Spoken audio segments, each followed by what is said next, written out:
First, determine where you'd like to place your shower column. Find the perfect level. Mark your drill hole using the shorter screw for the lower bracket. Drill the hole accordingly. Insert the anchor and then tap in gently until flush. Insert the short screw and then tighten to the wall securely. Slide the chrome cover over the bracket as shown here.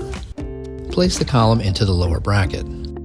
At this point, the shower head holder must be placed onto the column, and then the upper bracket must also be placed over the column before securing to the wall. Mark your drill hole, drill, insert the anchor, and then tighten. The longer upper screw will go through the hole provided in the column. Slide the chrome cover over the bracket as shown here. Remove the shower head and attach the coupler. Hand tighten. Attach the extension line and hand tighten.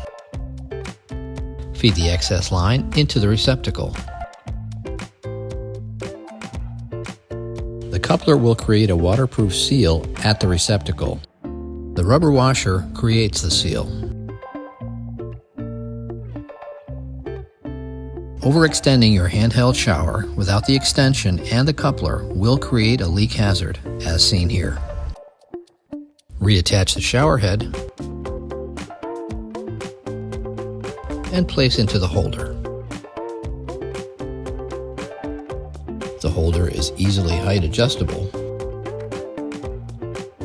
and pivots from side to side. The final result should look like this. Or you can place a sliding shower column anywhere that's most convenient for you.